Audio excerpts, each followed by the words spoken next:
Esto es Desde la Aceptación, el podcast donde exploramos el sentido profundo de las pérdidas y los caminos del duelo. Con la guía de Mercedes Navarro, psicóloga experta en tanatología y mindfulness. Aquí encontrarás recursos, reflexiones y compañía para transformar el dolor en aprendizaje y fortaleza. Bienvenidos.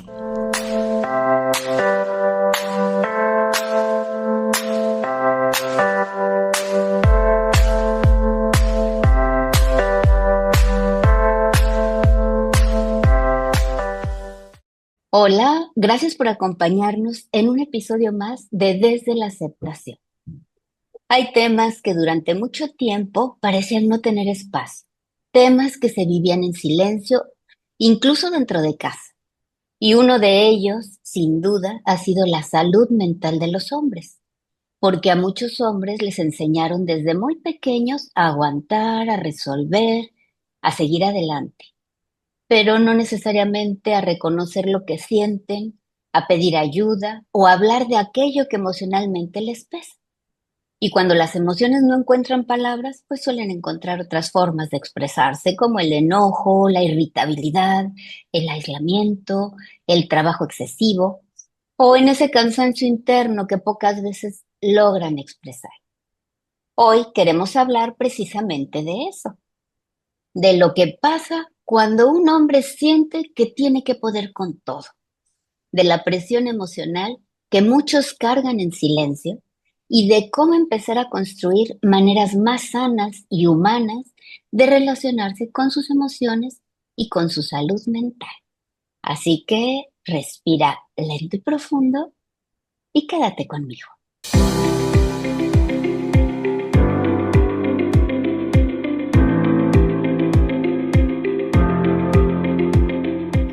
Hablar de salud mental masculina no es hablar únicamente de depresión o ansiedad.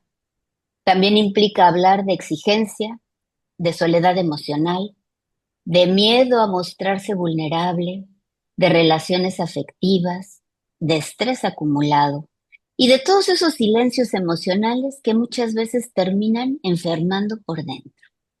Porque cuando las emociones no encuentran espacio para expresarse, el cuerpo, la mente y las relaciones terminan hablando de alguna forma.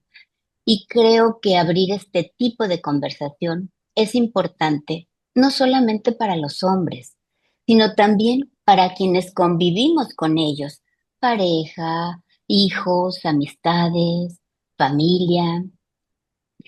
Y para conversar sobre este tema, hoy me acompaña un colega psicólogo a quien agradezco mucho que haya aceptado esta invitación. Él es José Miguel Lora Valdés, psicólogo egresado de la Pontificia Universidad Católica del Perú, con más de 19 años de experiencia clínica. Su trabajo integra la terapia sistémica, el enfoque centrado en la emoción, el apego y el trauma.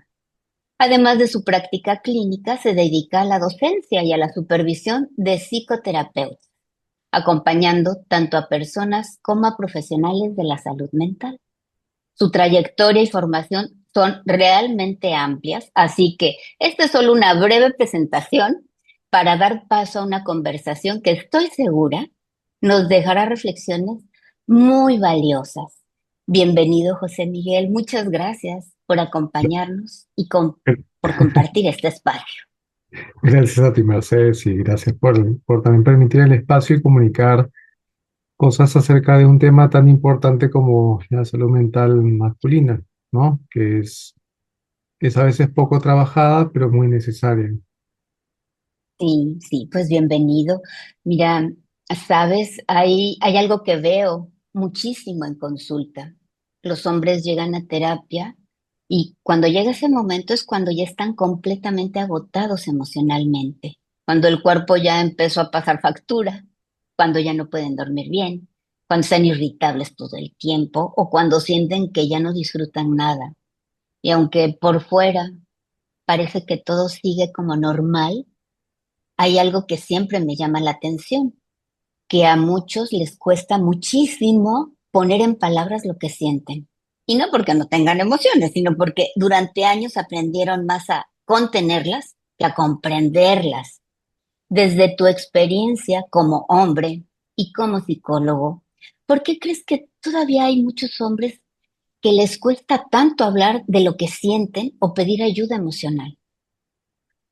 Mira, afortunadamente el tiempo ha ido cambiando y ahora no son los que desearíamos, pero sí que son más los que pueden llegar a hablar de sus emociones. Pero lo que nos encontramos, por ejemplo, en consulta es que muchos hombres llegan a terapia a cuestionar su propia identidad, que es uno de los aspectos más eh, importantes en sesión y más difíciles de trabajar tanto para un terapeuta como para ellos, ¿no? Es decir, yo me siento acá a cuestionar quién realmente me siento y quién realmente soy y cómo me relaciono con otros. Todo ese aspecto de la identidad, yo creo que independientemente del tipo de hombre o de masculinidades que puedan existir el día de hoy, es un gran desafío, ¿no? Para alguien con una masculinidad más clásica, más antigua, más del hombre fuerte, el autosuficiente, es difícil sentarse a cuestionar su identidad y decir voy a abrirme, voy a compartir. Incluso para las personas que han deconstruido mucho más la masculinidad y se han acercado a un ideal de masculinidad menos clásica, menos dura, menos rígida, igual les cuesta encontrar un sitio y cuestionar su propia identidad. Eso, como lo has mencionado, sí que genera ciertas defensas o resistencias para poder ingresar al proceso de compartir su intimidad con otras personas, ¿no? Se vuelven duros, hay temor, a veces sale la rabia más que nada como una forma de defensa, la irritabilidad es muy común, o las defensas más evasivas, ¿no? Las de no quiero estar acá, o los extremos fuera de consulta, como mejor me voy a tomar un trago con mis amigos y termino alcoholizándome. Pero creo que es porque les cuesta tanto todavía sentarse a seguir construyendo una identidad Mercedes que todavía no está muy clara para los hombres hacia dónde dirigirse, o más bien cómo hacerlo, ¿no? Hay ciertas rutas, hay ciertos caminos que se tienen sobre las nuevas masculinidades, ¿no? Como ser corresponsable, ¿no? Como tener una buena expresión emocional, como establecer buenas relaciones y ser responsable efectivamente, bajar un poco la verticalidad para tener relaciones más horizontales, con menos privilegios y beneficios, ¿no? Que el machismo a veces siempre da por las relaciones de jerarquía y de poder, ¿no? Muchas de estas cosas, a pesar de que las tenemos incluso como teoría, llevarlas a la práctica es complicado. Y sí que en la sociedad todavía hay una narrativa en que el hombre, a pesar de los esfuerzos, sigue siendo no tan bueno, ¿vale? La etiqueta a las acciones es complicada. Por ejemplo, me acuerdo una vez un hombre se sentía muy enfadado en sesión y decía, es que yo no entiendo, yo estoy intentando cambiar. Había tenido un historial de violencia muy fuerte con otras relaciones de pareja y en esta dijo, vale, yo quiero tener una relación de pareja bonita. Y claro, antes llegaba, imagínate, gritar aquí, incluso había llegado a tener violencia física y el día de hoy se contenía, intentaba regularse, hacía varias cosas que le habían enseñado otros psicólogos y en una ocasión levantó la voz. Ojo, esto no es justificación, pero sí es bueno como para entenderlo, ¿no? Levanta la voz y su pareja inmediatamente lo etiqueta de machista, de mal hombre, de violento. Pues claro, él decía, ya, pero ¿con qué me comparo? ¿No? Si el día de hoy yo soy machista, entonces ¿yo qué he sido antes? ¿No? Y claro, si bien muchas cualidades o características que tenemos pueden variar en intensidad, el cambiarlas es un proceso difícil y que es mejor y se ha demostrado que es mejor cuando la sociedad nos brinda una narrativa de posibilidad de cambio. O sea, construir una nueva narrativa masculina nos va a permitir ir a terapia, nos va a permitir sentirnos mucho más libres, conectarnos mucho más con esa necesidad de compartir. Eh, yo creo que todavía por ahí hay un camino que no solamente es individual, sino también social para creer que el hombre puede ser distinto y quiere ser distinto, ¿no? Hay muchos contraejemplos, pero hay buenos ejemplos también. Sí, estamos muy condicionados socialmente, ¿no? Y yo creo que algo muy fuerte de todo esto es que muchas veces el problema quizá no solamente sea hablar, ¿no? Como esta persona, este ejemplo que pones, ¿no? Ya lograba hablar, ya quiero yo como cambiar, ¿no?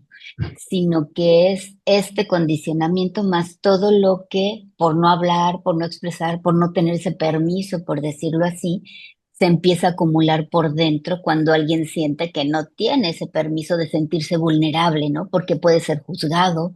Entonces, ¿qué termina pasando emocionalmente con un hombre que vive años guardándose todo, como esta persona, ¿no? Yo me imagino que Mm. llegó un detonante que dijo, bueno, yo ya quiero una relación más sana, pero ¿cómo le hago? Sí, sí. Yo creo que mientras mejor podamos eh, permitir al hombre que pueda ver distintos espejos de lo que significan estas nuevas masculinidades, el hombre va a ir rompiendo poco a poco el silencio y se va a sentir más cómodo de compartir, porque cualquier espacio que cuestiona la identidad, ¿no? Que ya empieza con juicios, empieza con estereotipos, ¿no? eh, los estereotipos de género nos calzan mucho a los hombres, o sea, prioritariamente somos violentos. La emoción socialmente compartida y aceptada es la violencia. O sea, nosotros no nos acariciamos, nosotros nos pegamos, ¿no? Hola, ¿cómo no? Eh, entonces, claro, desde ahí sí que calza, pero creo que llevar a que un hombre pueda conectar con estos lados que sí tiene, que sí necesita, requiere todavía un esfuerzo no solamente individual, sino un contexto que lo favorezca y yo creo que pueda creer en él también. Ujú. Oye, con todo esto, realmente cuando llegan a consulta, no es esta, o sea, no tienen claro este motivo, ¿no? Llegan porque ya traen un trastorno de ansiedad o la ansiedad hasta acá, o porque su familia les dice, eres un gruñón, ya no te aguantamos, ve a terapia, de tanta irritabilidad, o están desconectados, o ya empiezan a somatizar, o se empiezan a aislar, o también dificultades en su trabajo, o como mencionaste, las adicciones, ¿no? Muchas veces es Mm. como el paso más fácil, ¿no? Me voy a tomar con mis amigos y después de ahí agarra el caminito, ¿no? Y bueno, hay una depresión funcional masculina, por decirlo así, ¿no? Como tú muchas veces ni siquiera como hombre se puede identificar que esta ansiedad es algo más allá, porque la ansiedad o todos estos son síntomas. ¿Qué está pasando en la vida? ¿Qué pasa con esa irritabilidad? ¿Qué pasa con esa desconexión, con esa somatización? ¿Tú qué nos puedes compartir? Generalmente el hombre cuando va a consulta, esto evidentemente estamos hablando como de categorías y estereotipos, vamos a poner en extremos para que sea más visible, ¿no? La realidad es más compleja, Ujú. pero Sí. usualmente la mayoría de mujeres llegan a terapia por una conexión justamente con sus emociones que se desbordan, o lloran mucho, o tienen mucha ansiedad, ¿no? O ya tienen mucha irritabilidad. La mayoría viene con ataques de pánico porque no pueden regular muy bien la emoción, especialmente vincular en pareja, ¿no? Yo ya no sé qué hacer, de pronto siento la relación perdida y empiezan como a ahogarse. El hombre llega generalmente por otros motivos. El hombre suele llegar porque lo traen, porque o ha sido alcohólico, o porque ha pasado alguna relación, o porque ya se ha vuelto, su ánimo se ha vuelto como intolerable por ser gruñón, como comentabas, ¿no? Pero el hombre que suele ir a sesión es el hombre que ya no le funciona ser como era antes. Es decir, como era antes, Ok. podía relacionarse, como era antes, trabajaba, como era antes, era exitoso. Y el día de hoy se siente y dice, es que me estoy fallando en todo. Y se sientan en sesión y dicen, yo creo que es mi ego, ¿no? Por esta clásica frase del ego, ¿no? Yo creo que vengo porque me falla el ego. En realidad lo traducimos y le decimos, no, vienes porque como te sientes y como te ves el día de hoy, ya no te está haciendo cómodo. Y esa sensación de malestar sí es un factor como muy importante para jalarlo y llevarlo a una mirada hacia adentro y no hacia afuera como, claro, los demás son insoportables, los demás no me entienden, sino llevarlo a él. Pueden venir también por ataques de pánico, que está pasando cada vez más en hombres. Tienen muchos ataques de pánico, como encapsulan mucho la emoción como no la comparten, no saben corregularse ni autorregularse, de pronto suceden muchas cosas, cargan con toda la mochila, necesitan de alguien y justo en esa necesidad de apego seguro y al no obtenerla es que empiezan los ataques de pánico, ¿no? Y no saben por qué, porque en su mente no es necesito un abrazo, porque no lo detectan. ¿No? En su mente es vamos a jugar fulbito, fútbol, vamos a ir a tal, o en su mente es qué me está pasando con la ansiedad, no debería de tenerla, pues soy fuerte, ¿no? Entonces, el ataque de pánico sí que es yo creo que el segundo motivo de consulta por el que suelen venir, por cuenta Sí, propia. oye, sí, fíjate, yo creo que también ahí se detienen mucho no porque no haya gente a su alrededor, sino para no mostrarse vulnerables, ¿no? Para no sentirse juzgados, o sea, como el ataque de pánico, como la ansiedad, o cómo, ¿no? Se pueden piensan que los van a cuestionar, o también pueden sentir que están como fallando para siendo este sostén, esta responsabilidad de tener que sostener, ¿no? ¿Tú crees que muchos hombres aprendieron más a ser funcionales que emocionalmente acompañados? Sí, incluso el hombre ha tomado la idea de, ok, ya me han dicho que no tengo que estar solo, entonces empiezan a relacionar y a compartir. Pero una cosa es estar acompañado y otra cosa es sentirse acompañado. Entonces, el hombre yo creo que el día de hoy ya ha aprendido a no estar solo, a no vivir en una cueva, ¿no? A salir de la cueva y por lo menos mirar a la gente y decir, bueno, estoy en grupo, tengo soporte, pero todavía le va a costar pedir ese soporte. Estando incluso rodeado de gente que ya aprendió a rodearse de gente y a no ser tan solitario, el bajar esa intimidad es más difícil aún.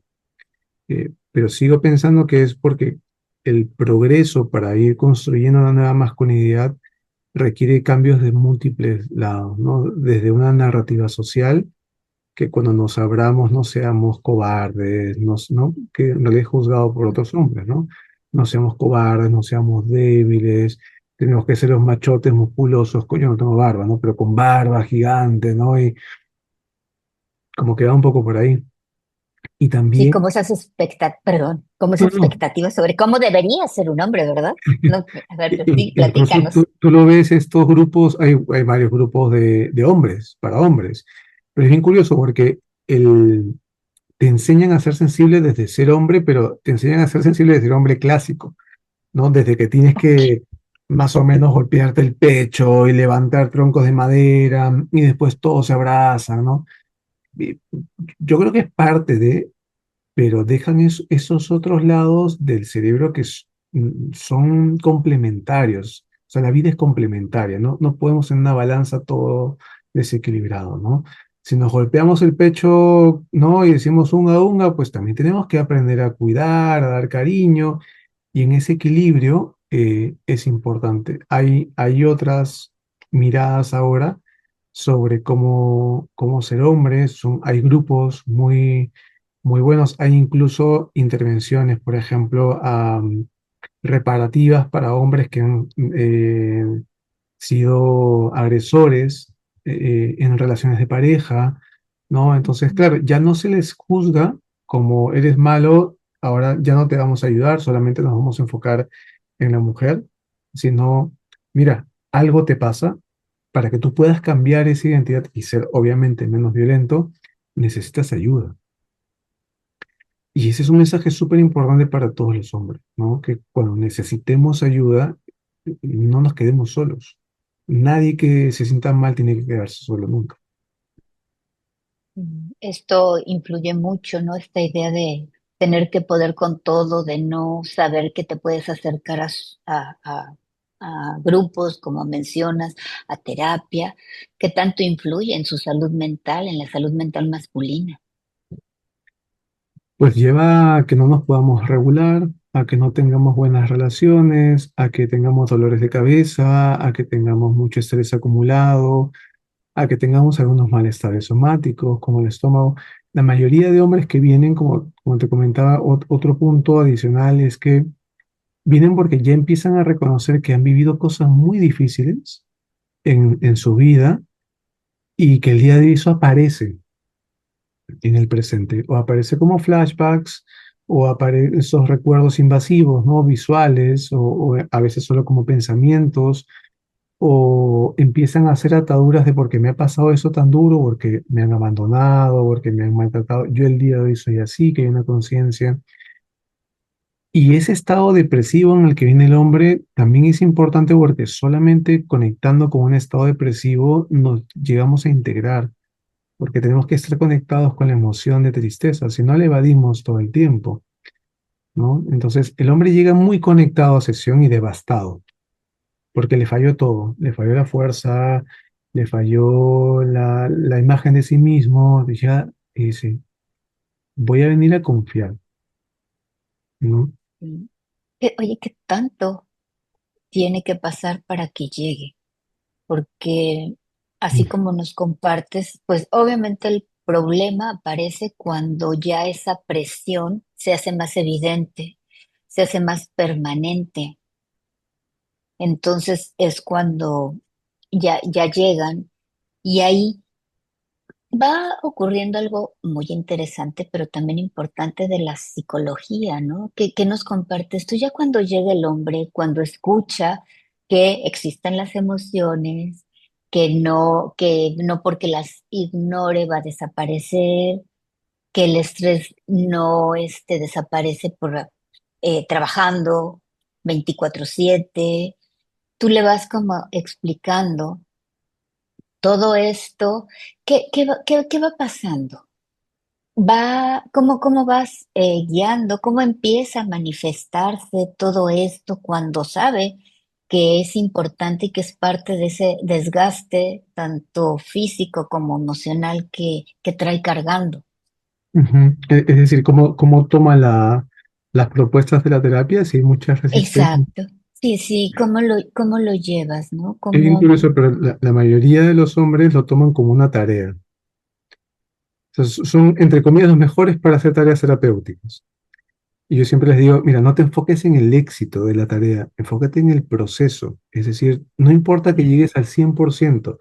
Si te quedaste en el 50 y me dices, mira, José, no pude porque sentí pena, vale, eso es más importante de repente. ¿No? Entonces, el hombre suele venir a terapia como último recurso o porque hay muchas cosas en juego, porque la relación está en juego, porque el trabajo está en juego, ¿no? Como te decía, ya no pueden sostenerse, llegan un poco más devastados, entonces llegan con mucha fuerza, pero sí que, como viene con esta idea de lo práctico, ingresar al mundo emocional requiere mucha psicoeducación, ayudar a que ellos entiendan sus pensamientos, sus conductas, sus sentimientos y sus sensaciones, que las sensaciones el hombre no las sabe reconocer. La mujer lo puede reconocer un poquito mejor en consulta, ¿no? Pero el hombre a veces no identifica que una palpitación rápida del corazón es que están desesperados y que eso va a llevar a una conducta violenta, ¿no? No lo leen, lo han como, creo que por esta idea de poder con todo, incluso han naturalizado sensaciones. Entonces, Que no siempre, identifican, ¿no?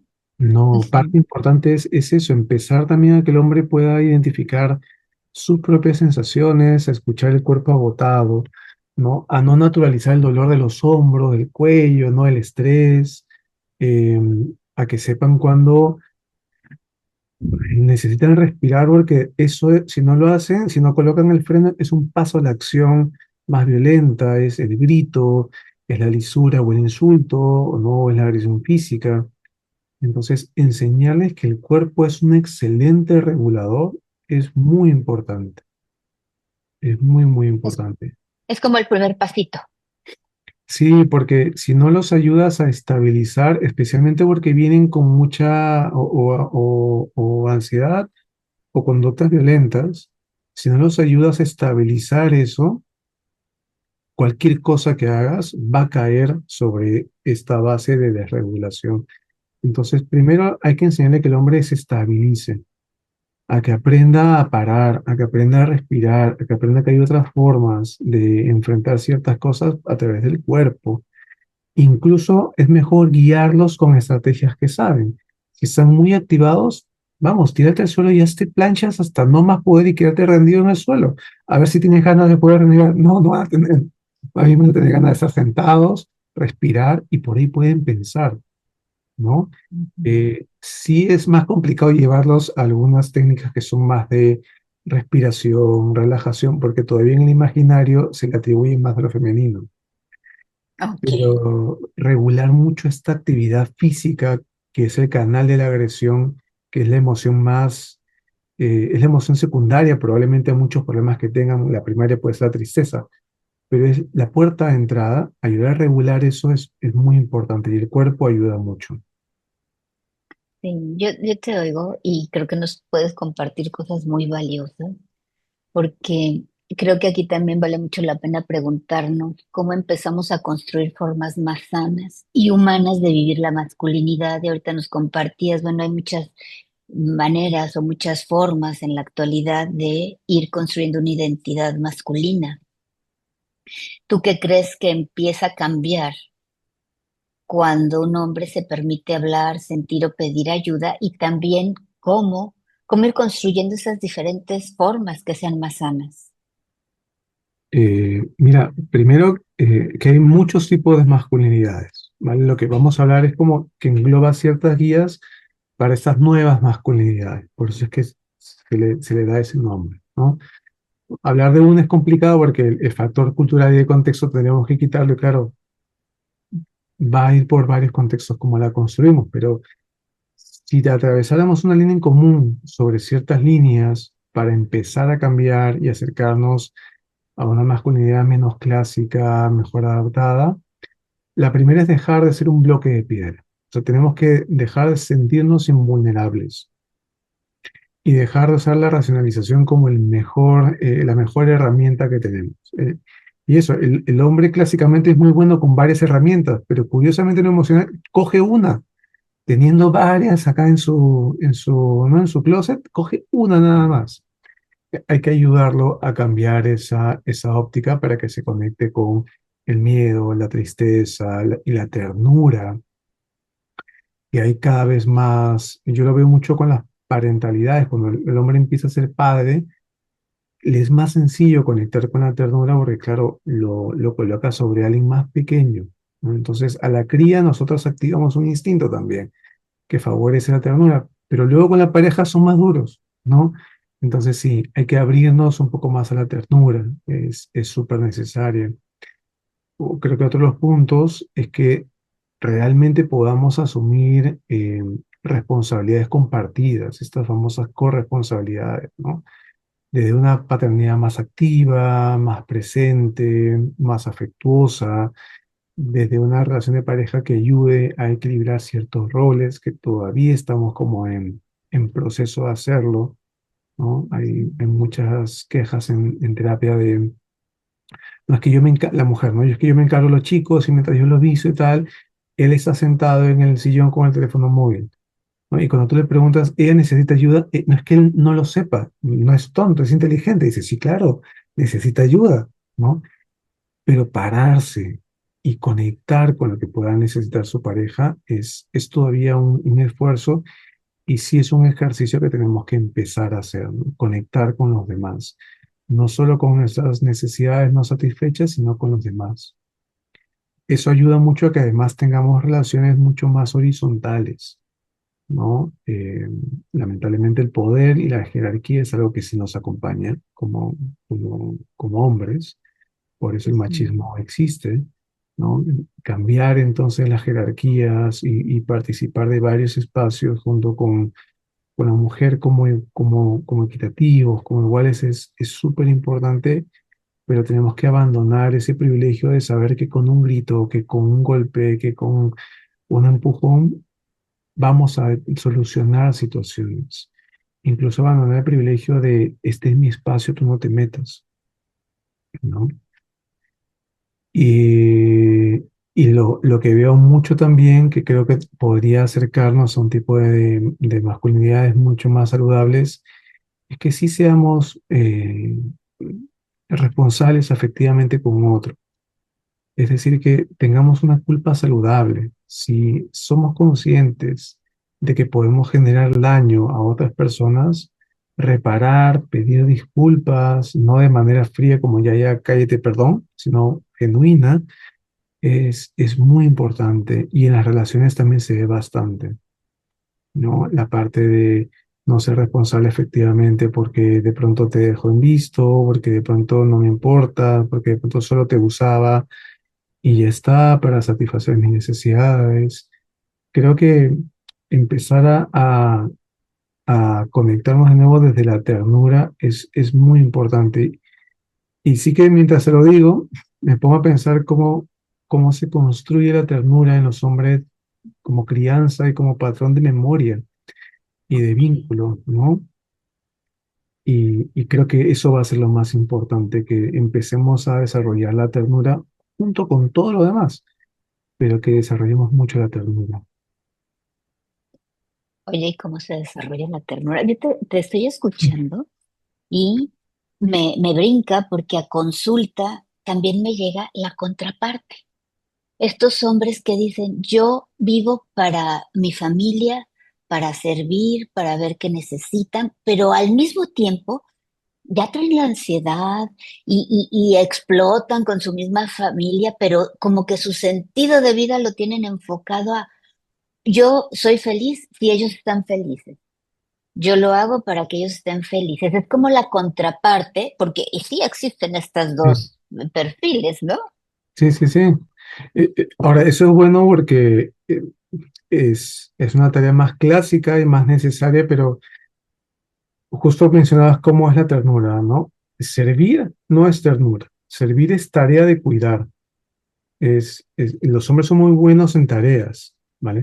Entonces, yo lo pondría como que servir a los demás, preocuparme por los demás, esforzarme por los demás. Yo he trabajado 20 años para que mi hijo estudie en la universidad.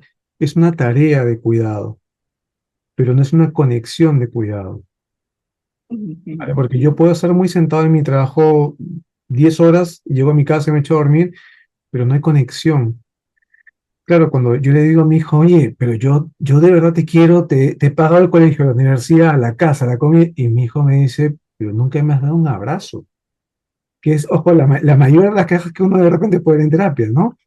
Eso es la diferencia entre este famoso rol de cuidado y esta conexión de ternura con la familia, incluso ternura con nosotros mismos, ¿no? Yo creo que va un poco por ahí, ¿no? Cambiar ese chip de, perfecto, eres un hombre fuerte, que has dado un montón por los demás, cuida siempre de otros, pero eso no es conexión, es una labor de cuidado. Pero conexión implica que luego de que lo hagas, te sientas con tu hijo un minuto y le digas, oye, ¿y cómo ha estado la comida el día de hoy? Que me he esforzado en dártela, me he trabajado para que la, ¿no? Sí, sí, sí. ¿Qué tan rica ha estado? ¿Y cuál es tu comida favorita? ¿No? Que por ahí iría. Sí, oye, preguntarle cómo te sientes hoy o cómo te sientes con esa sopita, ¿no? Claro, Esa ternura, bien lo dices, y es una realidad. Cualquier cosa que queremos dar, primero la tenemos que desarrollar y reconocer en nosotros, ¿no? sí. Porque si no se vuelve muy contradictorio. Te cuido, pero no hay esa ternura. Entonces ahí está como la contradicción, sobre todo con los hijos y con la pareja también, ¿no? ¿Cómo pueden empezar a desarrollar con ellos mismos la ternura?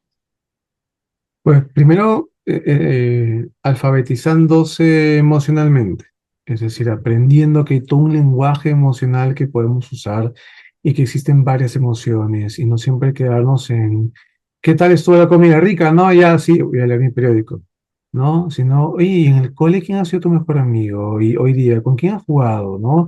Y te voy a contar además algo mío, que es compartir. ¿No? Y claro, el hombre dice, no, pero no le quiero compartir que estoy cansado en el trabajo todo el día. No le cuentes eso, cuéntale un cuento.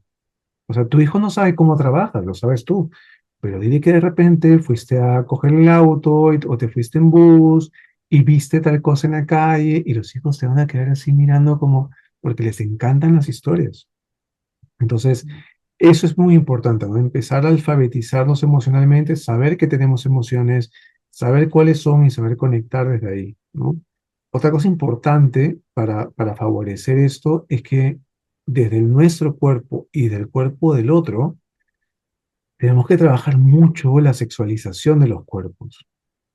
O sea, hombres que llegan a terapia por temas, por ejemplo, de pornografía, de masturbación, de ver a la mujer como un objeto, tú te preguntas, vale, la dificultad para integrar la sexualidad con la ternura es muy alta. Incluso ellos te lo dicen. Es más, van a terapia y te dicen, yo tengo una mujer, la amo, es guapa, es linda, me quiero casar con ella, quiero envejecer con ella, pero no lo disfruto sexualmente. De pronto pienso en otras personas. Claro, integrar eso es muy complicado, ¿no? Entonces, yo creo que una gran tarea también es hacer un trabajo conjunto de tener contactos físicos no sexualizados. El abrazo, por ejemplo, a la pareja sin la tocadita, sin una segunda intención, ¿verdad?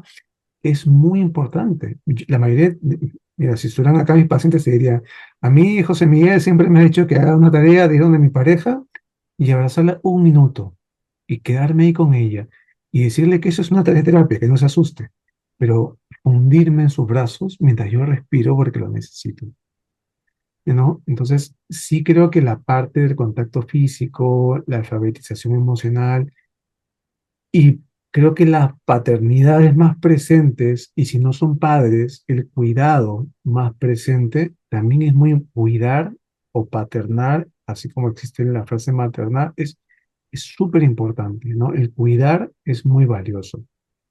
Y el cuidar implica no solo hacer, no solo ejecutar, sino conectar, ¿no? No quiero cuidar solamente yo no trabajo 8 horas para traer el pan a la mesa, no, necesito cuidar y conectar. Preguntarle a mi hijo si tiene miedo del monstruo debajo de la cama. Me hace acordar porque mi hijo tiene 4 años, ¿no? Entonces, de pronto empezó con los miedos a la oscuridad, ¿no? Y claro, lo que a mí me sale como chip es, no, hombre, no le tengas miedo a la oscuridad, ¿no?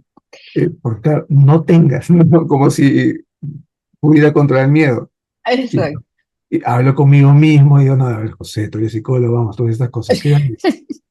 Y le digo, ya, le digo a mi hijo se llama Antonio, ya, Antonio, ven. Entonces le doy la mano y le pregunto, bueno, ¿y qué quieres hacer con la oscuridad? Y él tiene una luz que le ha llamado la luz de la seguridad.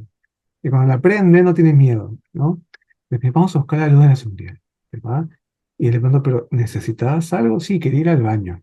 Había todo un pasadizo para ir al baño y hay que prender luces y él no llega, ¿no? Entonces vamos con la luz de la seguridad hasta allá.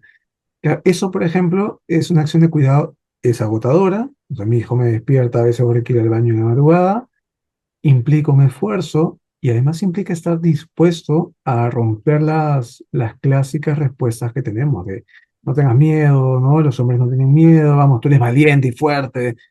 Sí, claro, será valiente. Mi hijo es un experto saltarín, salta de alturas grandes y es valiente, pero también tiene miedo. O sea, eso es alfabetización emocional, ¿no? Entender que las emociones son varias y no siempre las vivimos juntas. Y eso tampoco nos define.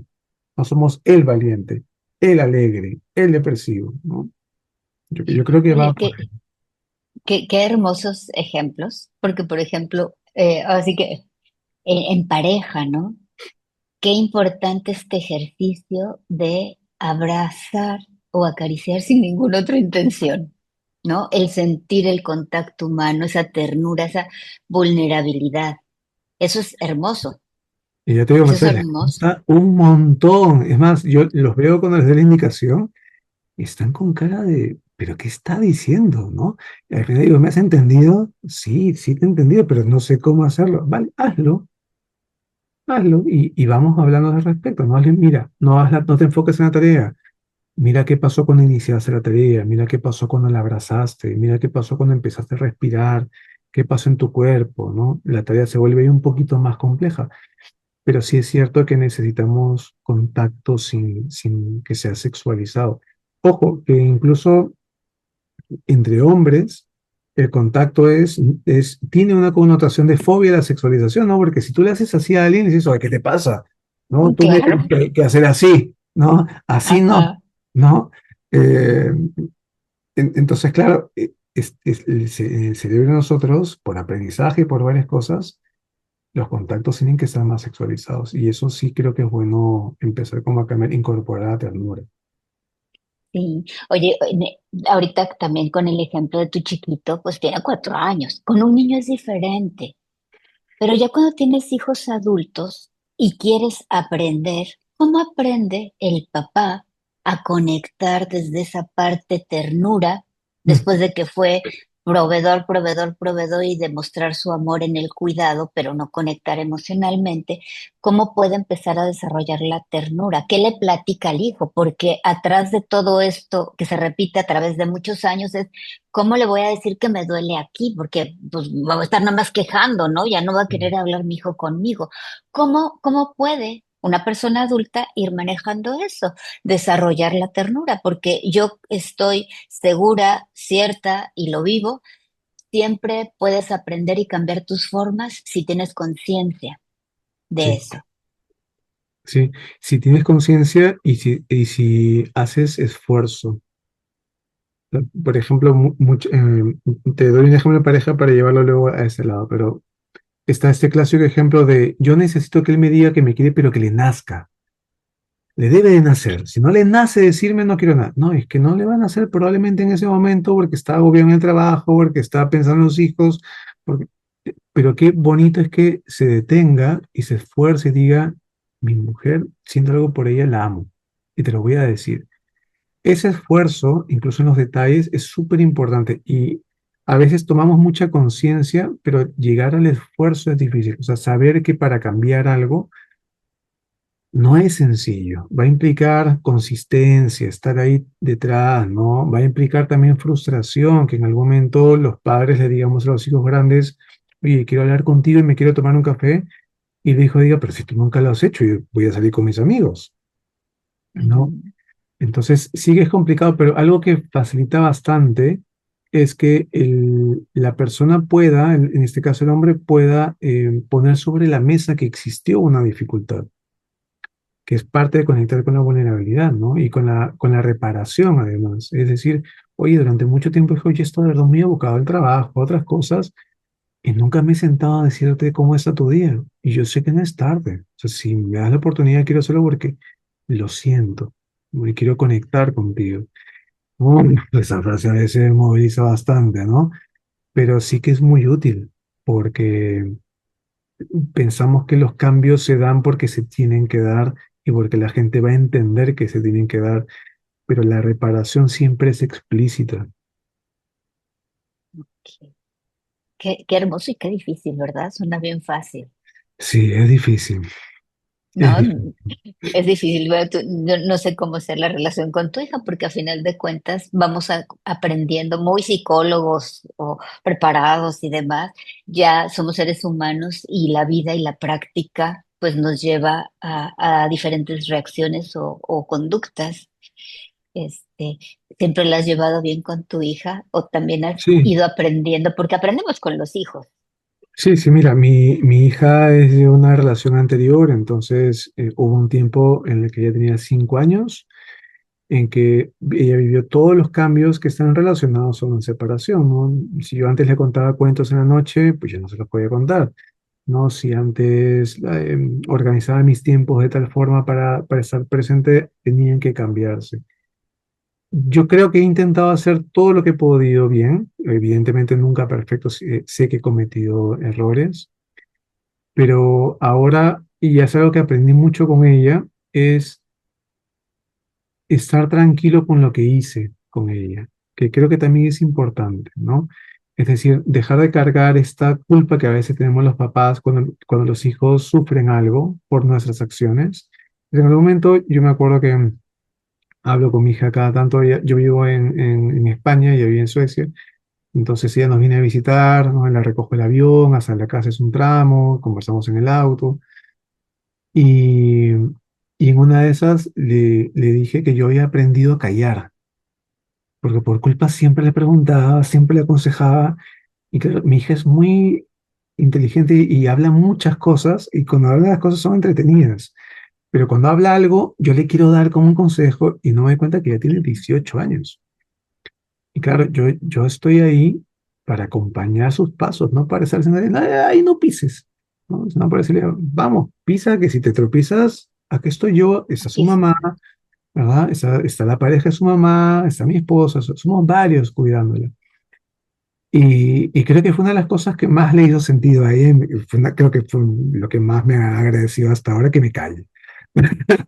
Y que lo escuche. Que también lo tuviste que ir aprendiendo, ¿no? Sí, sí, sí, sí. Sí, y no solo, afortunadamente mi esposa también es psicóloga, entonces me dice, oye, José, yo creo que a veces hablas de más con ella o tienes mucha expectativa, porque claro, ella está lejos, ¿no? Bájale un poco, ¿no? O sea, ese esfuerzo de mirarse y de reflexionar es difícil, pero yo creo que es posible. Creo que al día de hoy, con tantas herramientas como por ejemplo, Mercedes, que es un buen espacio psicoeducativo, ¿no? Para que la gente reflexione, escuche, creo que a estas alturas hay tantas herramientas que solamente los hombres tenemos que detenernos a buscarlas, porque están a la mano, para empezar a construir cosas diferentes y saber que no somos los únicos. Hasta los psicólogos como yo nos esforzamos todo el tiempo en cambiar y bajar la exigencia, la dureza y tal, y es un trabajo continuo, eso sí, Sí, pero hace de bien. todo el tiempo, de todo, claro. Oye, si hoy te escucha un hombre que emocionalmente está agotado, pero siente que tiene que seguir aparentando que está bien, ¿qué te gustaría decirle? Que no está solo, que no está solo y que no debe de estar solo y que le va a costar confiar y que le va a costar abrirse y que no va a ser un proceso sencillo porque va a descubrirse o va a descubrir cosas de las cuales se ha defendido, pero que no está solo, que somos muchos, cada vez más, los que estamos intentando avanzar, conectándonos y dejando ese paquete atrás de dureza, de autosuficiencia, y hace bien.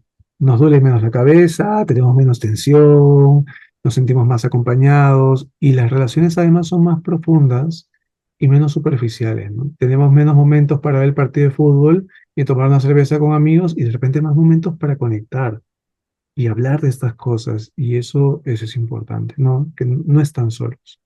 Hay cosas a la mano en las que se pueden apoyar y que miren su cuerpo. Eso les diría. Que se sienten un ratito, que cierren los ojos y hagan un escáner en el cuerpo. A ver, ¿cómo es la respiración? ¿Cómo es el estómago? ¿Cómo están los músculos del cuerpo? ¿No? Y van a notar que están cargando con algo que es mejor que es mejor que no sigan cargando. Qué bonito mensaje. Yo creo que abrir este tipo de conversaciones, como lo mencionas, pues también es una forma de cuidar la salud mental, porque hablar, pues no debilita.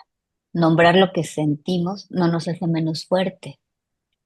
Y quizás una de las cosas más humanas que podemos aprender es que pedir ayuda también puede ser una forma de valentía, ¿verdad?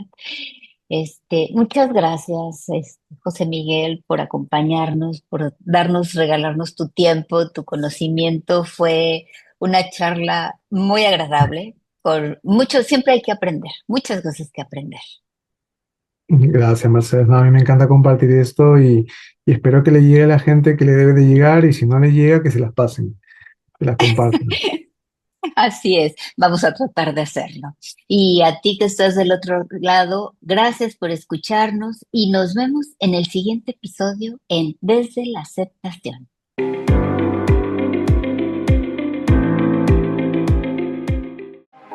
Gracias por acompañarnos en este episodio de su podcast Desde la Aceptación. No olviden seguirnos en nuestro canal de YouTube y en nuestras redes sociales como Centro Tanatológico Renacer. También en TikTok como @tanatólogamercedes. Si lo que escucharon hoy les gustó, les sumó o les resonó en el corazón, compártanlo. Nunca sabemos a quién puede acompañar una palabra en el momento justo. Nos escuchamos en el próximo episodio. Hasta pronto.